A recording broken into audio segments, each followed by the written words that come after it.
عطار نشاپوری ایک جوان کا واقعہ بیان کرتا ہے. عشق ہوا ہے، جوانی میں عشق ہوتا ہے، آدمی کو عشق ہوا ہے، شدید سردی، برف باری، صرف اتنا پتا ہے کہ معشوق کھڑکی میں آئے گا بس. اب اس کے سامنے بیٹھا ہے، ایک جھلک آئی اور غائب ہو گئی. اب اس انتظار میں ہے کہ دوبارہ آئے گی.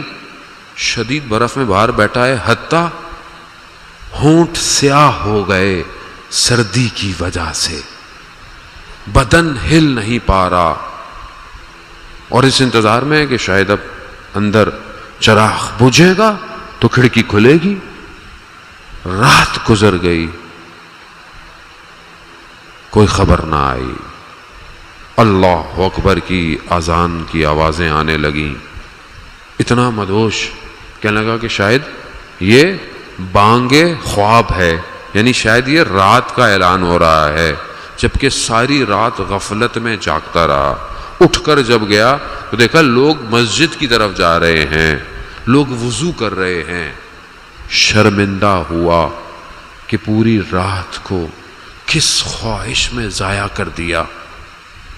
اتنا شرمندہ ہوا کہ جنگل کی طرف چلا گیا. سر جھکا کر خدا کی بارگاہ میں توبہ کرتا رہا. کیوں؟ ایک رات دنیا کے عشق میں ضائع کر دی، اور وہ ہر وقت بلا رہا ہے، ہر وقت. ماں اس کی بوڑھی تھی، گئی، کیا دیکھی ہے کہ بیٹا بیٹھا ہوا ہے، سو رہا، اور اس کے قریب ایک سانپ ہے. تو گئی کہ وہ سانپ کو مارے، مگر کیا دیکھا؟ سانپ چھوٹے چھوٹے کیڑوں سے اس کی حفاظت کر رہا ہے. کیوں؟ کیونکہ خدا کو عزیز ہو گیا ہے. اب یہ خدا کو عزیز. حج کے ایام آئے، دل چاہا حج کرے، مگر وہ نہیں جا سکتا، دور ہے. تو بیابان میں نکل گیا کہ میں 3 دن وہ جو مناسک حج ہے میں یہیں ادا کرتا ہوں، یہیں ادا کرتا ہوں. دیکھا ایک بوڑھی سی عورت آئی تو کہا حج پہ جانا چاہتے ہو، عرفات جانا چاہتے ہو؟ کہتا ہاں، دل کس کا نہیں چاہتا. کہا چلو. میں نے کہہ رہی کیسے، یہاں سے اتنا فاصلہ، اور ابھی تو 3 دن تو ہیں صرف ایام. کہا تم چلو تو صحیح ہمارے ساتھ. وہ کہتے ہیں چلے. اس نے بولا آنکھوں کو بند کرو. پانی میں چند قدم چلے، اگلا قدم عرفات میں کھڑا ہوا ہے. 3 دن. اللہم صلی علی محمد.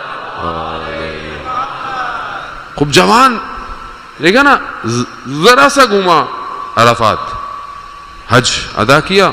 قصہ مختصر. پھر حج پہ ویسے گیا، سویا. خواب میں کیا دیکھتا ہے؟ فرشتے، ملائکہ کہہ رہے ہیں اس سال کسی کا حج قبول نہیں ہوا سوائے ایک موچی کے جو دمشق کا تھا، اور وہ حج پہ بھی نہیں آیا تھا، مگر صرف حج بھی اسی کا قبول ہوا. اب یہ پریشان ہے، کہہ رہا ہے یہ حج پہ بھی نہیں آیا اور حج بھی قبول ہو گیا. دمشق پہنچا، اس کا پتہ لیا، اس کے پاس گیا. کہا کہ تم حج پہ گئے؟ کہتا نہیں، میں حج پہ نہیں گیا. تو تمہارا ہی حج قبول ہوا ہے اور تم حج پہ نہیں گئے، ماجرا کیا ہے؟ کہتا میں نے اپنے حج کے لیے 300 دینار جمع کیے ہوئے تھے.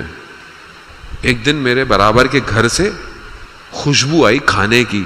خوشبو ایسی تھی کہ میرے گھر والوں کے پاس بھی آئی، ان کا دل للچایا. تو میں ہمسائے کے گھر گیا کہ بھئی کیا پکایا ہے، گوشت کی خوشبو آ رہی ہے، اگر کچھ ہمیں بھی دے دیں. تو اس شخص نے بولا کئی عرصے سے ہمارے گھر میں فاقے تھے، بچے بھوکے تھے، ایک گدھا مرا ہوا تھا، اس کو کاٹا، اس کا گوشت ہے، یہ آپ کے اوپر حلال نہیں ہے، ہمارے لیے ہے. یہ سننا تھا. کہا میں نے سارے پیسے اس کو دے دیے، حج قبول ہو گیا. ہاں، ایک جوان اکیلے میں اور آپ کمال پہ نہیں پہنچ سکتے عزیزان محترم، ہمیں پورے معاشرے کو کمال پہ لے کے جانا ہے، پورے معاشرے کو اوپر لے کے جانا ہے۔